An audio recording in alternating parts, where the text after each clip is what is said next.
Good day. This is Dimitri Lascaris coming to you from Montreal, Canada for Reason to Resist on March 16th, 2026. This past Saturday, the Zionist lobby in Canada suffered another crushing legal defeat. On Saturday, March 14th, pro-Palestinian activists planned to hold a Quds Day rally in Canada's largest city, Toronto, right across the street from the United States consulate on University Avenue. The term Quds is simply the Arabic name for Jerusalem, and Quds Day is an annual pro-Palestinian event held on the last Friday of the Islamic holy month of Ramadan to express support for Palestinians and oppose Israel and Zionism. The event was first held in 1979 in Iran, shortly after the Iranian Revolution. In response to the hysterical demands, and they've been spewing these demands for many years, from the Zionist lobby, the Attorney General of Ontario, no less, and this is the province of which Toronto is the capital, sought an emergency injunction on Saturday morning preventing the Quds rally from being held at all. Hours before the rally was scheduled to begin, an Ontario court dismissed the injunction application of the Attorney General and did so in stinging terms. In this report, I'll explain why this was a bitter defeat for the Israel lobby, and I'll also discuss other revelations about Netanyahu regime's efforts to interfere in Canadian politics, revelations that were recently published by an online publication called The Breach. But before I get into it, please remember, if you like this video, if you find it to be informative, to hit the like button. Please share the video. And above all, if you're not already a subscriber to Reason to Resist, please become one. We're rapidly approaching 150,000 subscribers after having launched this channel in mid-2024. And you can help us to expand the reach of our unapologetic resistance journalism by becoming a subscriber. So let's get into it. As I reported late last year on Reason to Resist, the Zionist lobby has not found much success in Canada's courts. For example, in late 2025, a lunatic pro-Israel group called Tafsik Organization brought an application in an Ontario court for an emergency injunction relating to another pro-Palestinian event. Tafsik asked the court to forbid the raising of the Palestinian flag at Toronto City Hall, something which had never happened before. And like the Attorney General in this case, it made that request just before the flag raising was supposed to occur, even though it was known for weeks that it had been scheduled to take place on a particular date. As Reason to Resist reported in November of last year, the court dismissed Tafsik's claim, and in the process of doing so, it criticized the absence of any evidence to support its highly inflammatory claims against supporters of the Palestinian cause. After the court dismissed Tafsik's application, it ordered the fringe Zionist group to pay costs to the winning party. You can see, although the costs weren't much, $3,500, they probably were a bit of a burden for this little organization to have to bear. But in any event, there certainly was symbolic importance to the award of costs. In Canada, judges have the discretion not to award costs, although they generally do so to the winning litigant. And the judge in this case did not exercise his discretion to give Tafsik a free pass, and in fact ordered them to pay an amount of costs which was roughly in line with what one would expect in an application of this nature. Now, as bad as that defeat was for the Zionist lobby in Canada, this one that occurred this past weekend is much worse, in my opinion. The reason is that this injunction application was brought by none other than the Attorney General of Ontario, whereas the one in November of last year was brought by a fringe organization that 99% of Canadians never heard of before. Not only did the Attorney General of Ontario bring this application for an injunction, but on March 13th, the day before the injunction application was argued, the Ontario's fanatically, and I mean fanatically pro-Israel Premier Doug Ford publicly boasted that he himself had directed his Attorney General to seek an injunction. You can see him here, in his neat attire with all those Canadian flags flourishing behind him, saying, "I've instructed my Attorney General to pursue an injunction against the Al-Quds Day demonstration planned for Toronto, Hate, violence, and intimidation have no place on the streets of Canada, and our government will fight it however we can. Folks, if that were true, this clown would be banning supporters of Israel from holding demonstrations on public property in Ontario. But of course, Doug Ford doesn't see the celebration of a genocidal regime as an example of hate, violence, and intimidation. Now, what he did here by saying that he had instructed his attorney general to pursue an injunction is really a no-no in the Canadian legal system.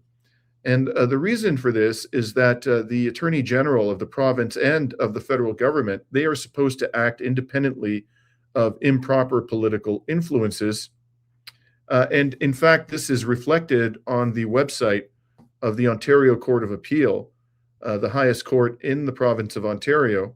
You'll see here an excerpt on the Court of Appeal website of an article written by a judge of the Ontario Court of Appeal, Mark Rosenberg. This was published in the Queen's Law Journal in 2009.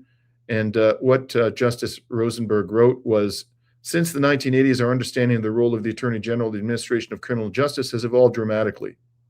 The independence of this role has been eroded by the fact that courts and law societies have taken a more active role in scrutinizing the decisions of attorneys general, and the public has demanded greater transparency and accountability. What has emerged is an expectation that the office of the Attorney General be protected from improper political influences and that prosecutions be conducted in accordance with fairness and respect for the law. Now, before I explain to you what the court in this case had to say in regard to this question of independence, and it did comment upon that, as I'm going to show you, let me say a few words about the Premier of Ontario, Doug Ford. Ford is, by any rational measure, a hardcore conservative, and as I mentioned, fanatically Zionist. In public, he frequently dons the imagery that we have come to associate with Donald Trump. So here, for example, you can see Ford on the left and Donald Trump on the right. And they look like two peas on the pod, right? These two photographs, by the way, were spliced together by someone. These are not photographs of a direct meeting between the two of them. I suspect that Donald Trump would not want to waste his time meeting the Premier of Ontario as much as Doug Ford, views his person as being invaluable to the global political scene. Now, despite his efforts to emulate Trump, Ford has posed at the same time as a defender of Canadian sovereignty ever since Trump returned to the White House and began threatening to annex Canada, not because he's politically opposed to Donald Trump's agenda, but because a lot of people in Canada, including particularly Ontario, are quite exercised about Trump's stated desire to make Canada into the 51st state, and particularly his tariff threats. This is doing significant damage to the Canadian economy, these tariffs, and particularly Ontario. And so Doug Ford, as much as he emulates the Donald, has a lot of political benefit to gain by posing as a defender of Canadian sovereignty. And he did that last year, or attempted to do so, by threatening to cut off electricity from Ontario, which exports significant amounts of electricity to the states of New York, Michigan, and Minnesota. But as the Walrus, a Canadian online publication, noted, Ford's electricity bluff lost voltage. And the reason is simply that Ontario, according to the Walrus, could not afford to cut off the American states that purchase electricity from Ontario. At the end of the day, the reality is that Doug Ford is an admirer of Donald Trump. And if you haven't figured that out yet, all you have to do is pay close attention to the policies that Doug Ford has been pursuing, and particularly up until the time that Donald Trump returned to the White House in January of last year. Doug Ford's been around for far too long. He has a rich record, or perhaps I should say an impoverished political record, of support for the kinds of policies that Donald Trump pursues. Although I would say that he couldn't go nearly as far as Trump because the people of Ontario simply would not tolerate that kind of extremism. At the end of the day, when I think of Donald Trump and Doug Ford, I'm reminded of these two characters. And if you haven't figured out yet who Doug Ford is in this image, it would be Mini-Me. By the way, Mini-Me has been a hater of Palestinians for many years. One of the ways in which his anti-Palestinian racism has manifested itself is that he has repeatedly leveled false allegations of anti-Semitism and violence and support for terrorism at the Quds organizers. And in fact, the Zionist lobby's efforts to shut down the annual Quds rally in Toronto began more than a decade ago, even before Doug Ford assumed office as Premier of Ontario. Back in 2019, the lobby demanded that Toronto City Council prevent the Quds rally from taking place that year. This has been a perennial demand, by the way, but I was intimately involved in that particular episode because the Quds organizers retained me as their legal counsel to explain to Toronto City Council why they had an obligation to allow the rally to take place, whatever their political perspective may be. And by the way, I did that representation on a pro bono basis, not for compensation purposes, but because I thought it was necessary to defend the right of pro-Palestinian activists to exercise their rights to free speech and free assembly. So I'm going to show you an excerpt of the submissions that I made to Toronto City Council.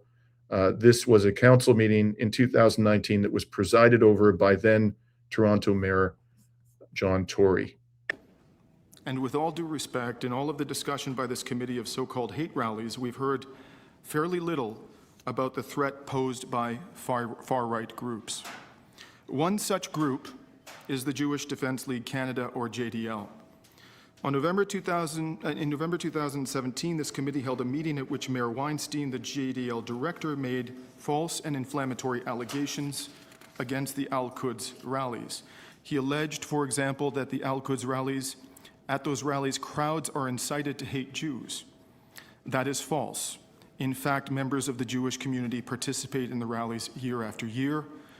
The opposition being expressed at those rallies is not against the Jewish people, but against Zionism, which many members of the Jewish community regard to be profoundly inconsistent with the values of Judaism. Recently, a member of JDL Canada from Thornhill, Ontario, was charged with a hate crime in connection with the savage beating of a Palestinian man at the 2017 AIPAC conference in Washington. According to Now Toronto, at a recent City Hall rally to protest the federal government's anti-Islamophobia motion, which passed overwhelmingly, members of the JDL physically attacked journalist and activist Kevin Metcalf as he was filming their protest. In the video, JDL members, according to Toronto Now, can be heard telling Mr. Metcalf, "You're going to get killed." In contrast to the JDL's sordid history, no organizer, this must be underlined, no organizer or participant in an Al-Quds Day rally has ever been charged, let alone convicted, with a hate crime. Why? Because the police aren't doing their job?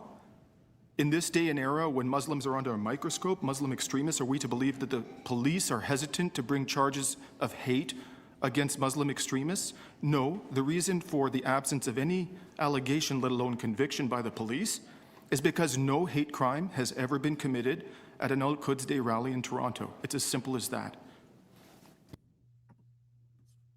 Now, those words are very important for purposes of the injunction application that just happened on Saturday. No hate crime has ever been committed at a Quds Day rally.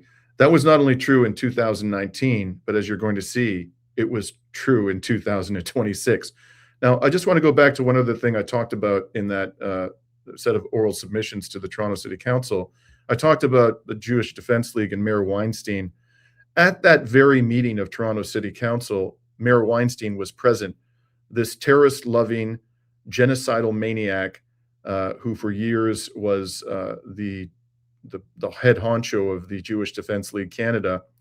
And at a moment when the proceedings had paused and people were taking a break, the most fanatical Zionist on Toronto City Council, a character by the name of James Pasternak, actually got up, walked over, and had a friendly chat with Mayor Weinstein.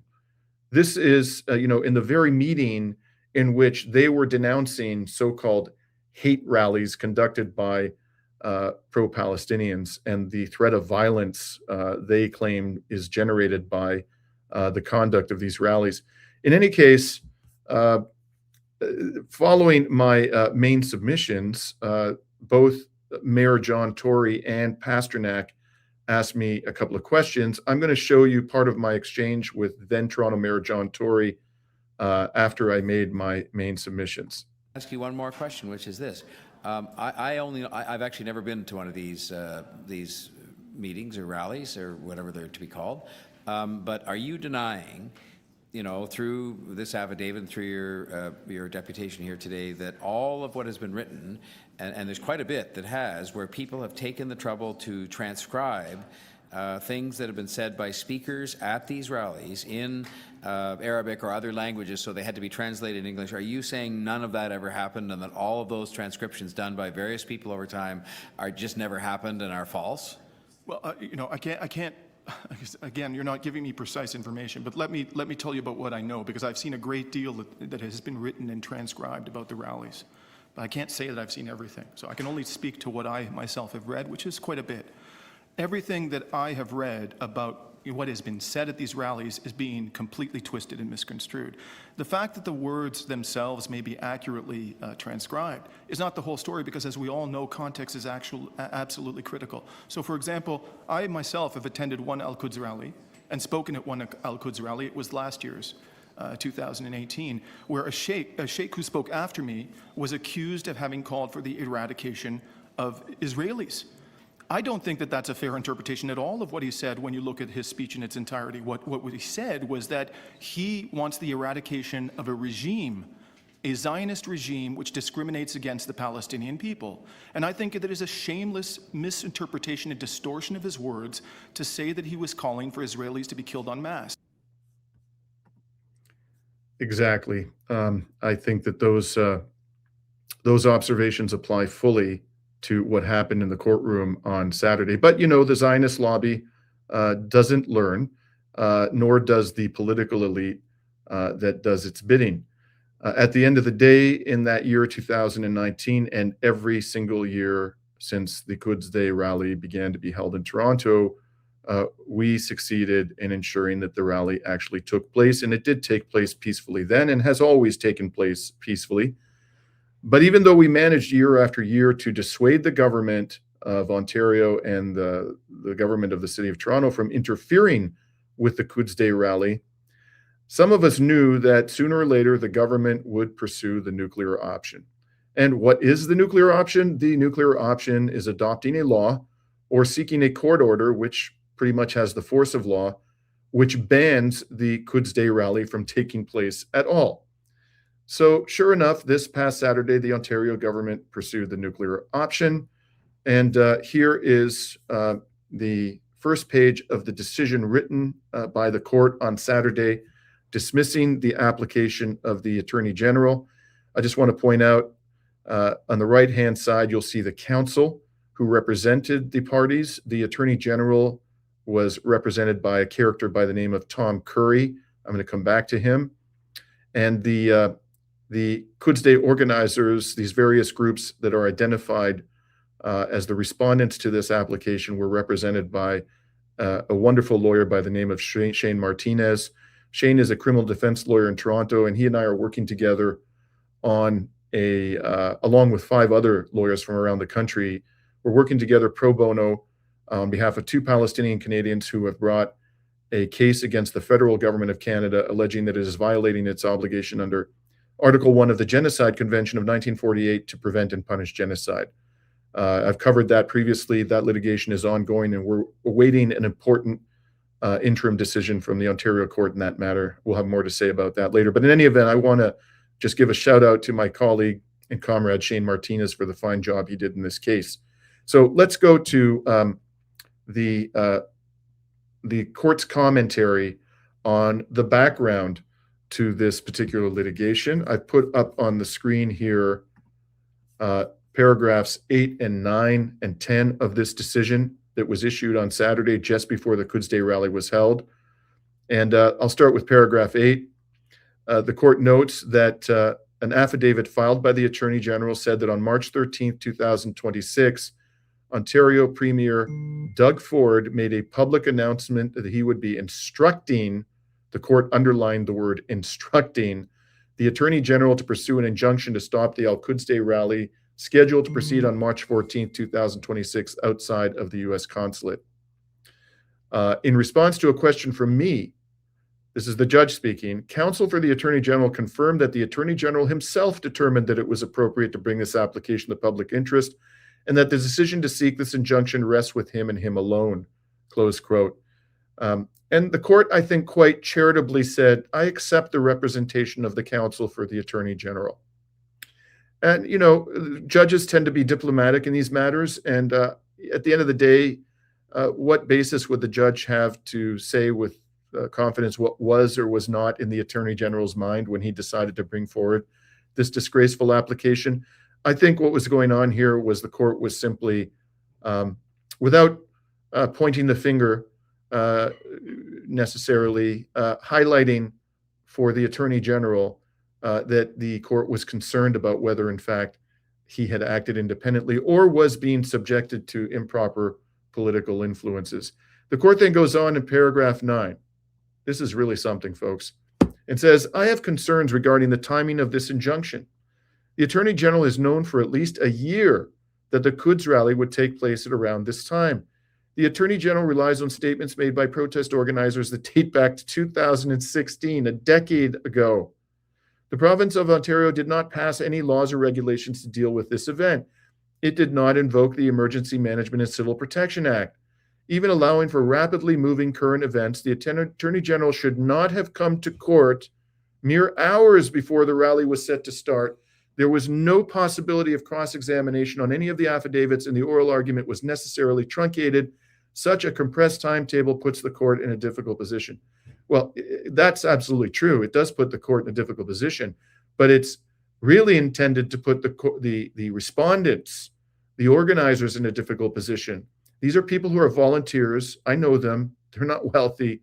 Many of them are just workers who are doing this out of their commitment to justice, who organize this rally year after year. It's a considerable amount of time and energy. They're always vilified for it.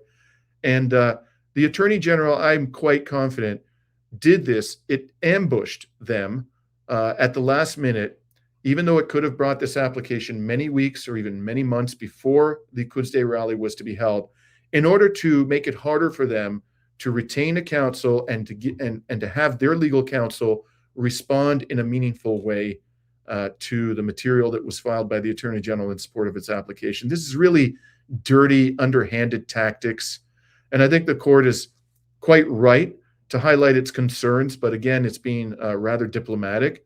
And I am under no obligation as an observer, a legal observer who is not a participant in this proceeding, to be as diplomatic by the court. I'll tell you that this is scummy behavior. It is exactly the type of disreputable conduct that causes the public to have a negative view of the legal profession. And I cannot condemn the Attorney General strongly enough. And something that I personally, as a litigator with over 30 years experience, really dislike about the tactic employed by the Attorney General is that, as the court noticed here, because these affidavits were filed so late in the day, the respondents were not able to exercise their right, which they have under the rules of civil procedure in Ontario, to cross-examine under oath the persons who swear affidavits in support of the application. And I'm sure that my eminently capable comrade and co-counselor, legal counsel, and friend Shane Martinez would have made mincemeat out of these affiants if he had been afforded the opportunity to cross-examine them. But as it turns out, he didn't even need to do that because this was such a bullshit application, and he was eminently well-positioned to defeat it. And you'll see at the bottom here, paragraph 10, the court notes that despite the short time frame, the respondent, the Al-Quds Committee, filed 5 responding affidavits in a factum. That must have been an absolutely just extraordinary feat on their behalf, and I commend them for having pulled that off in such short notice. I know what it takes to assemble a responding motion record with sworn evidence, and doing it in such a compressed time frame is really a challenge. Now, let's go on and look at what the court had to say about the evidence, shall we? This is paragraphs 16 and 17 from the decision. The court states, in addition, there is no evidence in the record that there were criminal charges arising out of last year's Quds rally in Toronto or at the rallies in any of the prior 30 years.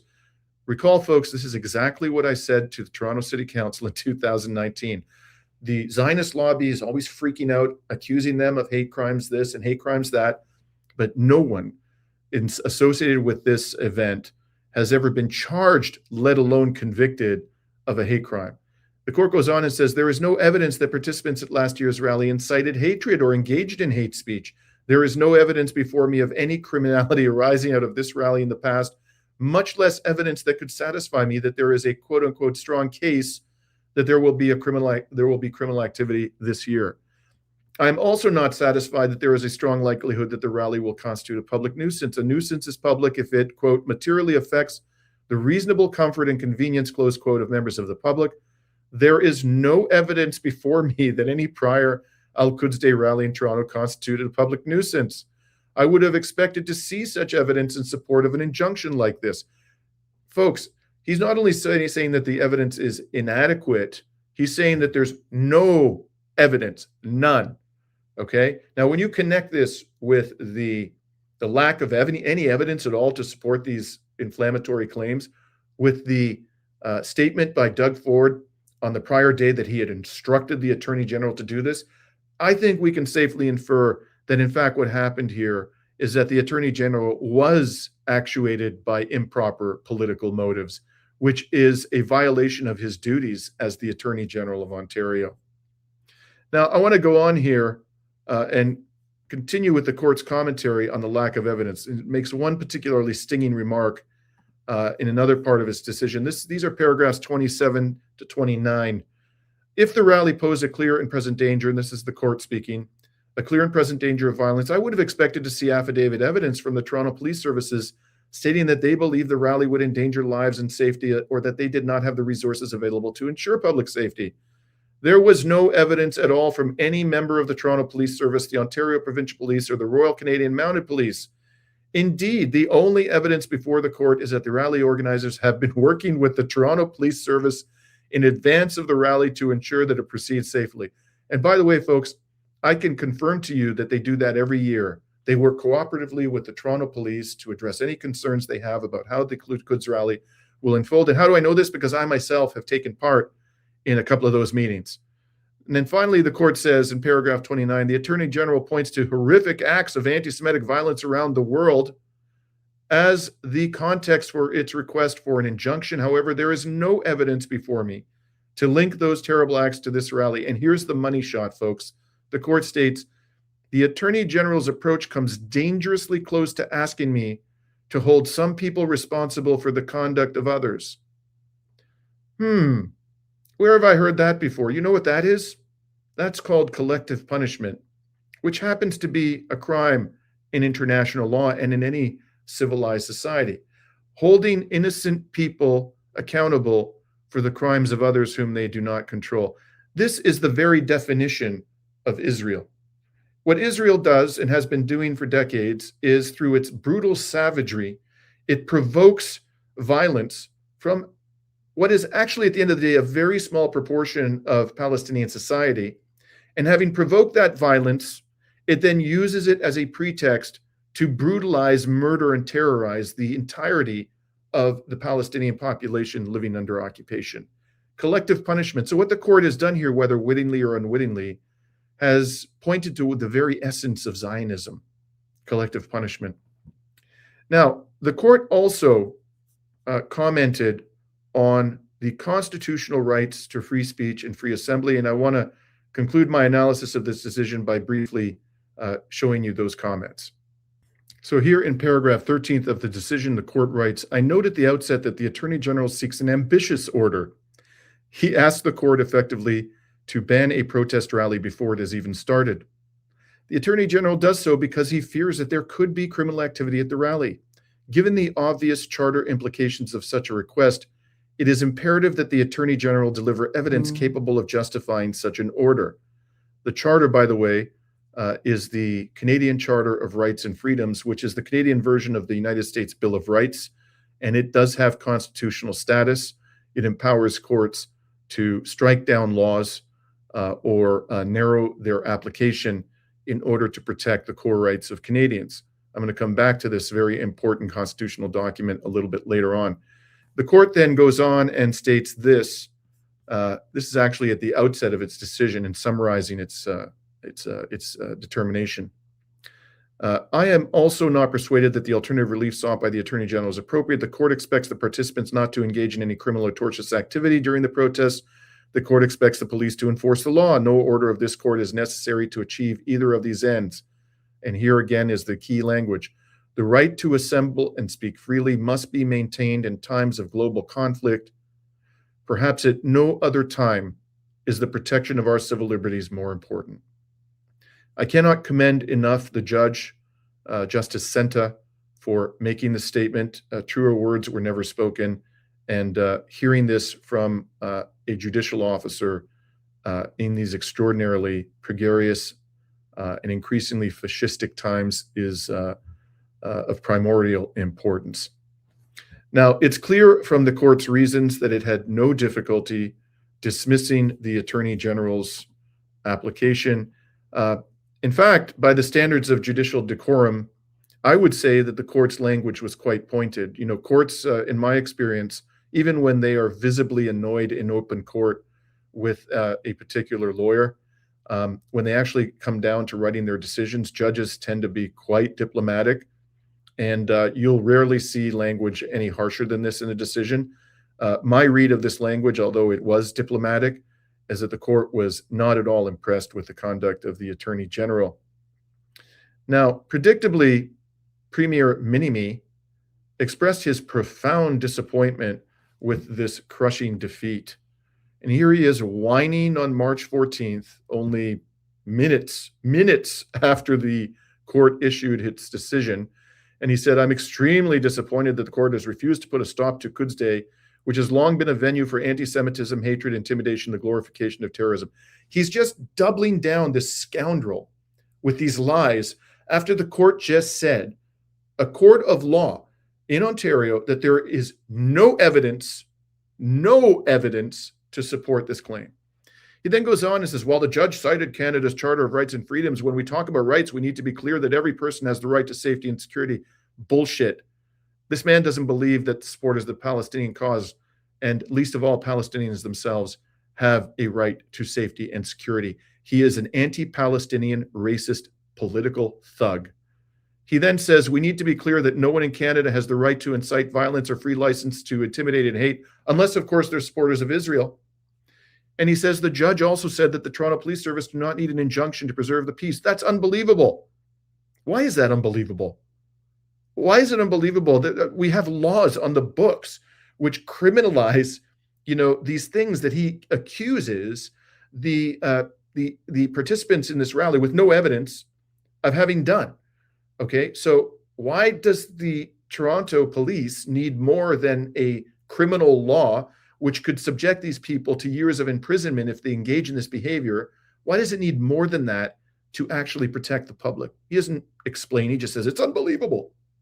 Then he says, I won't stop working to put an end to the hatred and division that runs too rampant on Canada's streets. He's actually a promoter of hatred and division, this scoundrel. And he claims that he won't stop working to protect the greatest province in the greatest country in the world. There you see, folks, just one example of how he tries to emulate the Donald Trump. I can assure you that Canada is not the greatest country in the world.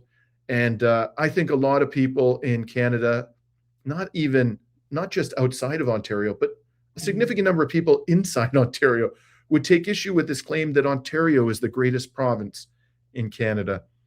In any case, that, as I say, is the kind of chest beating and macho behavior you would expect of a Trumpian mini-me. Now, I would like to say a few words before closing out on this report about the lawyer who represented the Attorney General in this disgraceful application. There he is, folks.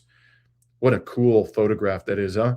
Tom is an advocate's advocate. Tom Curry's entry on the website of a firm called Lenzner Slatt in Toronto. This is a boutique law firm, litigation law firm for the ultra rich and the corporatocracy. How do I know that? Because I've litigated against them many times. They're good lawyers in terms of their technical capability, but make no mistake, folks, these extraordinarily highly compensated lawyers have put themselves in the service of the billionaire class and very powerful and influential lobby groups like the Zionist Lobby Group. And I have a particular bone to pick with this character, Tom Curry. The reason is that Tom Curry not only defended the Attorney General or prosecuted this application on behalf of the Attorney General, and in so doing really besmirched his reputation, trying to subvert the constitutional rights of Canadians because they oppose a motherfucking genocide. Have you no shame, sir? But it gets worse. Tom Curry was one of the signatories to a letter published in 2023 by some highly influential, well-heeled lawyers in Ontario that defamed students of Toronto Metropolitan University who had signed a letter. This is shortly after Israel's genocide began, condemning Israel and calling for the university's administration to defend the rights of the Palestinian people to be free from genocide. This letter made the most. I'm going to just put up on the screen the signature page of this letter. You can see Tom Curry's name there that I've highlighted in the lower half of the page. These various lawyers, some of them are amongst the most accomplished from a technical perspective lawyers. They make a ton of money.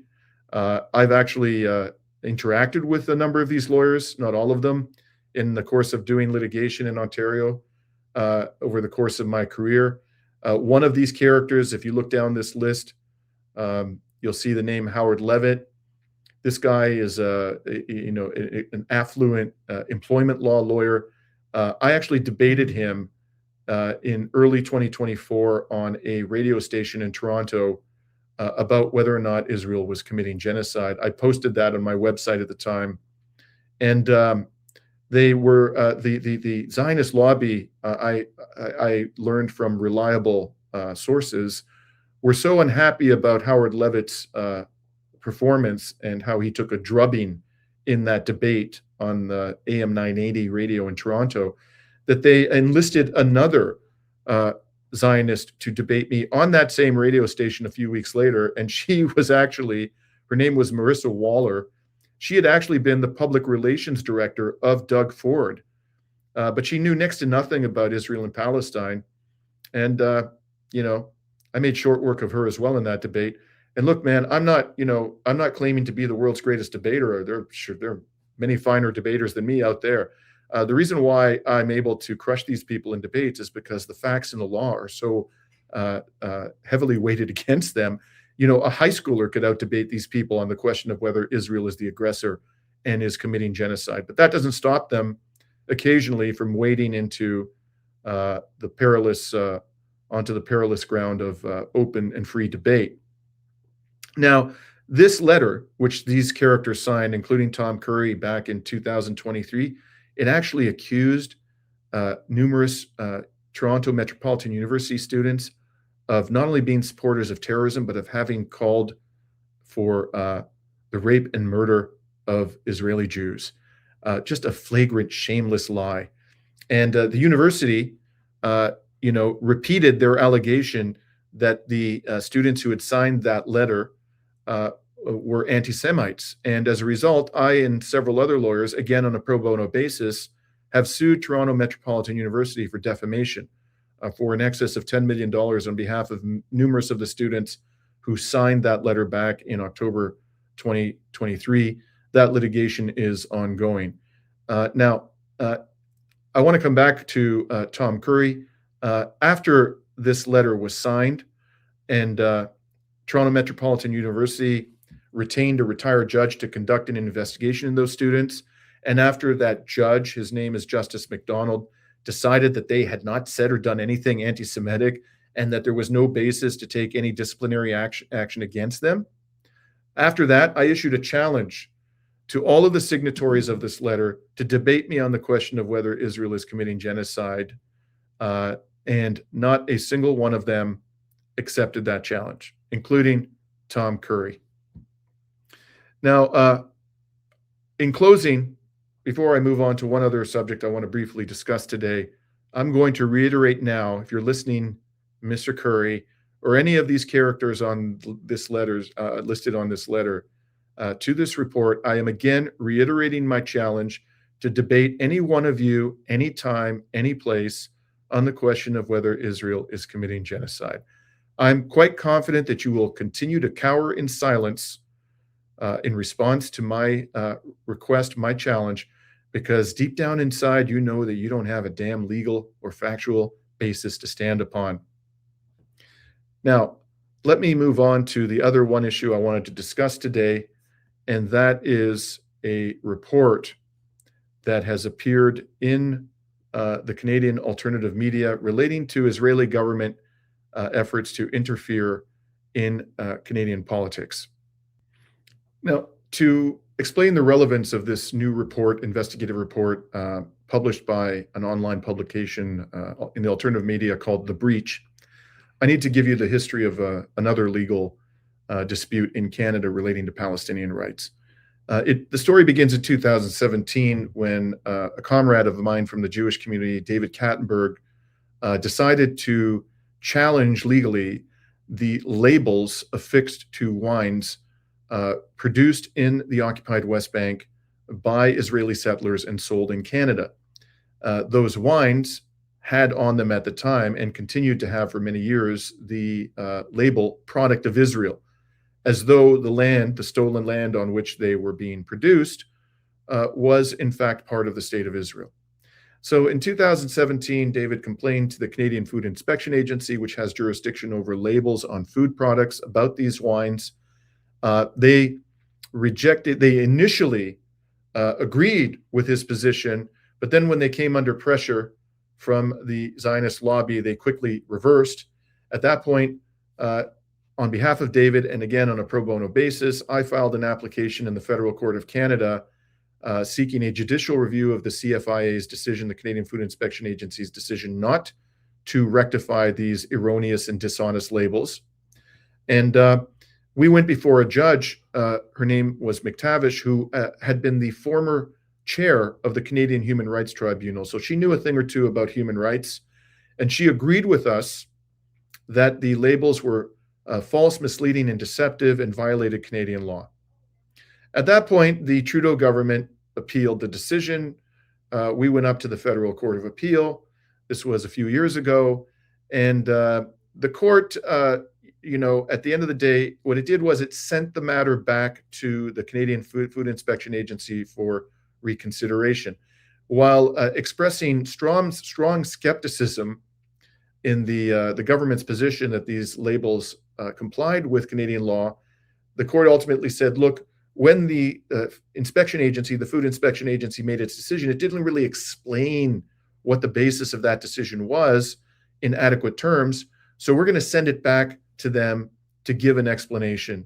So they sent it back to them, and then the Canadian Food Inspection Agency comes out with a new decision and says, product of Israel labels standing alone are inadequate, but that leaves open the question about what they have to say. What do these labels actually have to say in order to be compliant with Canadian law? And we're going to launch a consultation, and we're going to listen to submissions from various stakeholders, and then we'll come back to the public and say, this is what these labels have to say to be compliant with Canadian law. That was about 3 years ago. And that consultation finished, I think, about 18 months ago, maybe 2 years ago. The deadline for making submissions to the CFIA passed that long ago. And we haven't heard a damn word from the Canadian Food Inspection Agency since then. Basically, this whole issue that we raised back in 2017, David and I, has been flushed down a black hole by the Canadian Food Inspection Agency because it is terrified of rendering a decision which is going to alienate the Israel lobby. Now, the whole time that we were litigating that case, so it's still more or less ongoing. It's not over. We've been fighting that thing for almost a decade. We can't even get the Canadian government in a time of genocide to just come right out and say, look, if you're going to sell wines produced in the occupied West Bank, then the labels have to say, if you sell those wines in this country, that the wine comes from the occupied West Bank. It can't say that it comes from the product of Israel. Even the Canadian government recognizes and always has that the West Bank is not part of Israel, as we pointed out to the courts in this particular case. So the Canadian government could just come out and do this, a minimally decent thing. In fact, they should be banning. Not only should they be, ordering that the labels be changed and be accurate, they should be banning the sale of any and all Israeli products produced on stolen Palestinian land in this country. They can't even require the fucking labels to be accurate. That's how abject these, vassals of the Zionist entity are. Now, in the context of this litigation, which has been going on forever, as I mentioned, the Breach published an article. And by the way, I just point out to you that when we won this case back in the day, 2019, I think that's when the court issued its initial decision. This hit the media in Israel itself. This is a Times of Israel article published on August 13th, 2019. Settlers defiant after Canadian court rules their vineyards aren't in Israel. Look at this picture, folks. The celestial expressions on the face of these brutal settlers, as if they're angelic and they're just bonding with the land to which they are allegedly indigenous. This, of course, conceals the horrid reality of what settlers do on a daily basis. I just saw a video, an absolutely terrifying video of a Palestinian man who was set ablaze in the occupied West Bank. That's who these people really are, not these two angelic fraudsters you see up on the screen here. In any case, returning to the article published by The Breach, here it is. And the author of the article is Anas Ambri. I was actually interviewed for this article, as was David Kattenberg. And the article entitled, Covert Influence, Israel Hired Toronto Firm to Fight Canada's Labeling of Settlement Wines. And here's the gist of the article up on the screen. The Israeli government secretly hired a Toronto law firm in an effort to stop the Canadian government from accurately labeling wines from Israel's illegal settlements in the Palestinian West Bank, documents reveal. The intervention by the Israeli Ministry of Justice, which took place between 2019 and 2021, came in the midst of a multi-year legal battle launched by Palestinian solidarity advocates to challenge the federal government's refusal to comply with international law and clearly mark the Israeli settlement wines. The Israeli ministry paid Tories, a top-tier firm in Toronto, to provide advice on food regulations, prepare talking points for use in discussions with the Canadian authorities, and attend court hearings on its behalf so it could remain publicly undetected. The firm warned the Israeli government that a Canadian precedent might be followed by other countries, including in Europe, despite several rulings in favor of accurate labeling by the Canadian Food Inspection Agency and United Nations resolutions obliging governments to economically distinguish between Israel and the occupied Palestinian territories. The federal government has yet to fully comply. I'm well familiar with this law firm, Tories, because I've litigated numerous class actions against it. It is a white shoe law firm, the whitest of white shoe law firms. Again, its very existence is deeply tied to the corporatocracy. It is a servant of the billionaire class, and its lawyers are richly compensated to serve the interests of the billionaire class. And I can tell you, folks, that at no time during this litigation was I aware that the Israeli government had a lawyer in the courtroom monitoring the proceedings and giving the Israeli government advice on how to engineer an outcome to its liking, which is to say the preservation of those fraudulent labels on those wines produced on stolen Palestinian land. In any case, that is my report for today. I just want to conclude with this observation. And you may have gathered this from my discussion about the legal proceedings that I've been involved in this country. Courts are actually, at the end of the day, a much more level playing field for Palestinian solidarity activists than the court of public opinion. And why is that? I think the reasons are quite clear. And certainly this is true in Canada. First of all, in a court, everybody has to play by the same rules. So, for example, if you are going to take a position like these people are inciting violence, you actually have to put forward evidence, credible evidence that complies with the rules of court and that is tested by cross-examination under oath. And you lie under oath in this country, you can be subjected to a criminal charge of perjury and go to jail. You have to put that evidence forward in that manner in order to make your case. Whereas in the court of public opinion, in the media, especially the extraordinarily depraved corporate media, you can get away with saying anything, as long as it's compliant with the dictates of the billionaire class who control the media. It's basically a free-for-all. And in that environment, the pathologically lying Zionist lobby gets away with murder. It's a totally different ballgame. You go into a court. There you got to play by the rules, and the rules apply to everybody. And the other reason why courts are a much more level playing field, not a perfectly level playing field by any means, believe me. The Zionist lobby, as you've seen here in Israel, they can go hire the wealthiest lawyers on the planet.